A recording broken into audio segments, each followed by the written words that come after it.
Henry Fielding's novel Tom Jones.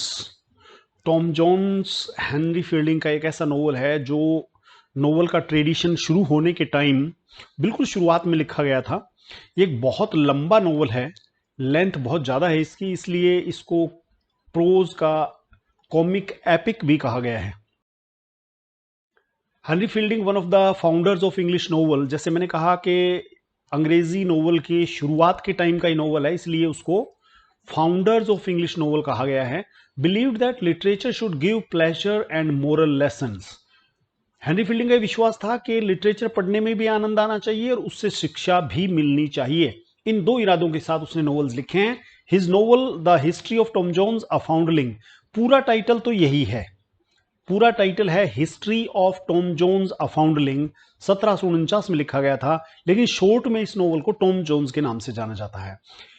Is a clear example of this. Tom Jones example इस बात का है कि लिटरेचर में आनंद आने के साथ साथ नैतिक शिक्षा भी मिलनी चाहिए। It gives a wide picture of 18th century English life and shows people's manners, habits and weaknesses with humour and satire.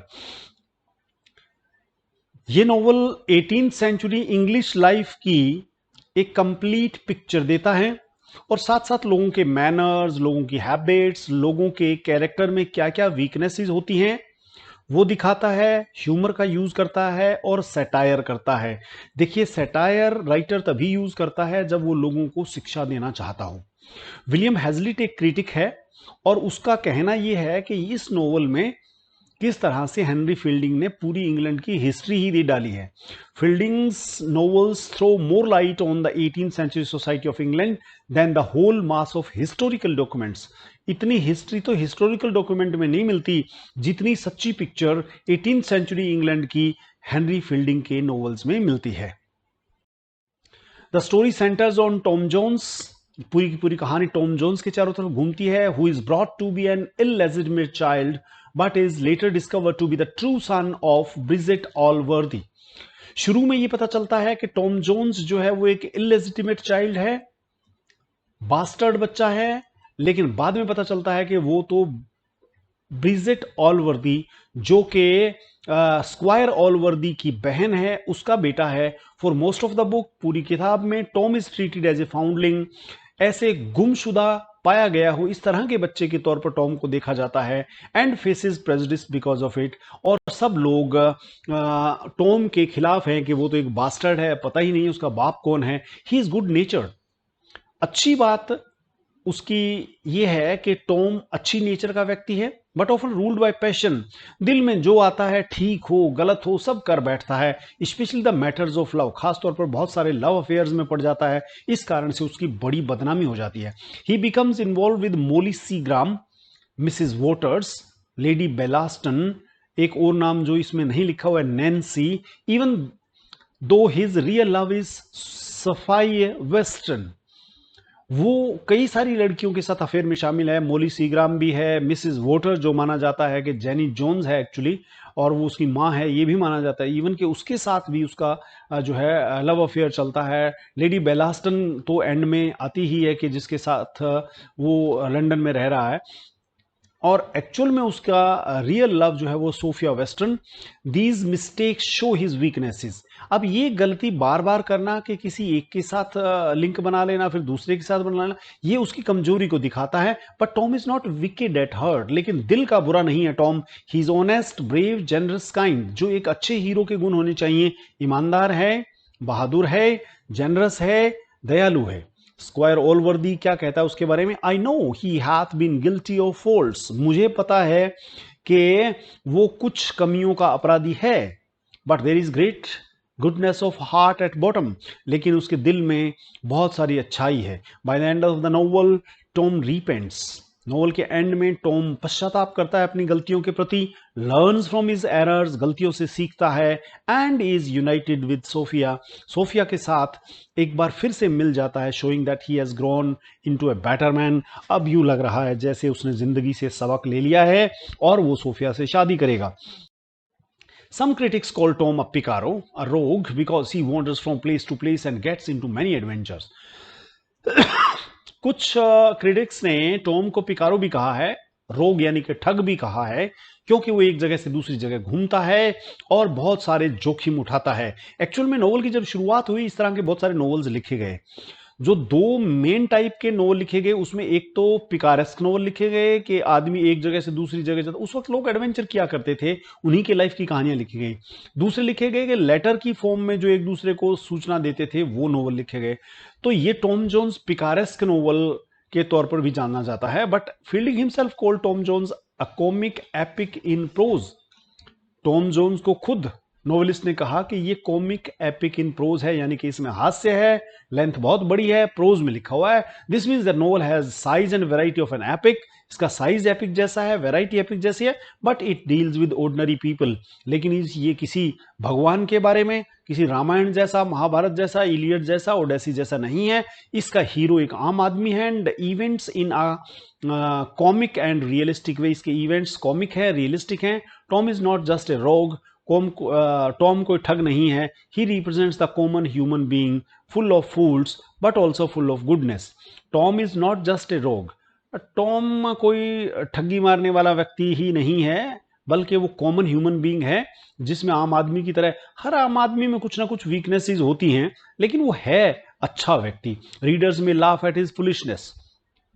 Novel पढ़ने वाला व्यक्ति उसकी बेवकूफियों पे हंसेगा, but they also like him for his honesty and warmth. जिस तरह का जिंदा दिल व्यक्ति है और जिस तरह का ईमानदारी से काम करने वाला व्यक्ति है, उसके कारण रीडर्स उसको पसंद भी करते हैं। The novel gives a wide view of both country life and city life. ये नोवेल शहर और गांव दोनों की जिंदगी के बारे में बखान करता है। In the country of Somersetshire we see Squire Allworthy, Squire Western, Bridget, Molly Seagrim. Novel के शुरू में ही हम जिन कैरेक्टर्स से हमारी मुलाकात होती है, सोमरसेटशायर नाम की जगह में, जहां पर स्क्वायर ऑलवर्दी अपनी सिस्टर ब्रिजेट और पड़ोसी स्क्वायर वेस्टर्न के साथ रहते हैं। मोली सीग्राम भी एक नौकर के तौर पर वहां काम करती है।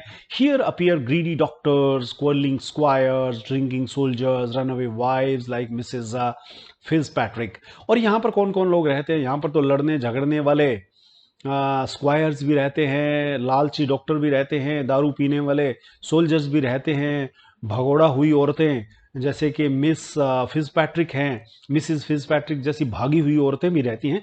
Letter the scene moves to London. बाद में ये नोवेल जिक्र करता है, शुरुआत में तो ये नोवेल है सोमरसेटशायर का, सेटिंग वहां की है। बाद में ये लंदन की सेटिंग जहां पर वो चला जाता है Tom Jones. Fielding shows corruption, artificiality, fashion. और फील्डिंग लंदन में किस तरह का करप्शन है, किस तरह का आर्टिफिशियल फैशनेबल लाइफ लोग जी रहे हैं, सब कुछ बताता है। Lady Bellaston tries to buy Tom's love. Lady Bellaston तो टॉम की मोहब्बत को खरीदने की कोशिश करती है। Lord Fellamar tries to attack Sophia. Sophia के जिम्मे लगाती है कि वो सोफिया के रेप का काम फेल्मार के जिम्मे लगाती है लेडी बेलास्टन। और people are obsessed with appearance and intrigue. लोग षड्यंत्र रचते हैं, लोग वो दिखते कैसे, इस चीज में ज्यादा ध्यान करते हैं बजाय कि उनकी अकल कैसी है। The Jacobite rebellion of 1745-46 runs in the background. Jacobite rebellion एक जो है ना रिवोल्यूशन का नाम है, तो वो 45-46 में हुई थी। इस नोवेल के बैकग्राउंड में वो भी है। Connects the private story with history. इस तरह से कुछ हिस्ट्री भी इस नोवेल में इंग्लैंड की मिलती है। This way fielding shows all classes of society, squares, landlords, servants, doctors, magistrate, soldiers, nobleman, सब प्रकार के लोग इस नोवेल में आ जाते हैं। बहुत सारे कैरेक्टर्स हैं इसमें, कोई स्क्वायर है, कोई लैंडलॉर्ड है, कोई सर्वेंट है, डॉक्टर है, कोई मैजिस्ट्रेट है और कोई सोल्जर है, चाहे नोबलमैन है, सब प्रकार के कैरेक्टर शामिल हैं। What makes the novel very special is Fielding's style of narration. Fielding का narrative style बड़ा शानदार है। He often speaks directly to the reader. कई बार तो नोवेलिस्ट डायरेक्ट पढ़ने वाले को संबोधित करके अपनी बात कहता है। Comments on the story, story के ऊपर कमेंट करता है। Gives his opinion about life and literature, literature कैसा होना चाहिए, लाइफ कैसा होना चाहिए, उस पर कमेंट्री करता है। Sometimes he stops the action to explain or joke. कई बार जोक भी सुनाने लगता है, कई बार एक्शन को रोक करके वो एक्सप्लेन करने लगता है। दीज डिग्रेशंस, ऐसा नोवेल में ऐसा होना नहीं चाहिए, क्योंकि नोवेल में ये चीजें ऐसा माना जाता है कहानी को पीछे लेकर के चली जाती हैं। डिग्रेशन बोला जाता है उसको। ये डिग्रेशन है, ये मे बी लाइक इंटरप्शंस। ये तो नोवेल में जैसे बीच में कहानी को रोक देती हैं, but they guide the reader and add wisdom to the tell.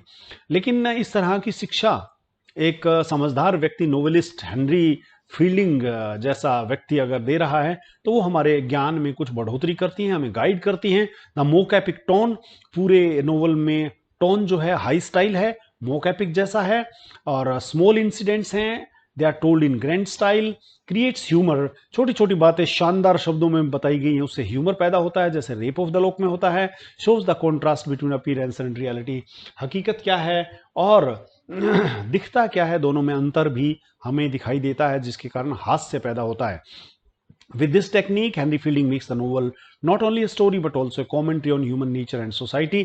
Henry Fielding novel को एक स्टोरी ही नहीं रहने देता है, बल्कि ह्यूमन नेचर और सोसाइटी के ऊपर एक कमेंट नोवेल के माध्यम से करता है। इन द एंड, आखिर में, Tom Jones shows both the good and the bad sides of 18th century life। 18वीं शताब्दी के लोगों की जिंदगी में क्या अच्छा था, क्या बुरा था, सबका वर्णन टॉम जोन्स नाम का नॉवल करता है। वाइस इज पनिश्ड, बुरी चीजों को पनिशमेंट मिलता है। वर्च्यू इज रिवार्डेड, गुणी चीजें हैं उनको रिवार्ड मिलता है। By exposing vanity, greed and immorality, Fielding hopes to correct them. Vanity, greed और इमोरलिटी, इन सब चीजों को एक्सपोज करते हुए फील्डिंग जो है उनको करेक्ट करना चाहता है।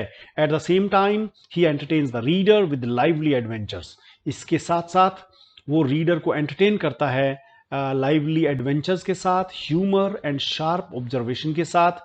अपने नोवेल में जो लाइफ में देखा है वो उसका वर्णन करता है, ह्यूमर देता है। For this reason Tom Jones is rightly called comic epic in prose, इसीलिए इसको कॉमिक एपिक इन प्रोज ठीक ही कहा गया है। और ये is one of the greatest landmarks of English literature, English literature के सबसे बेहतरीन नॉवेल्स में से एक है।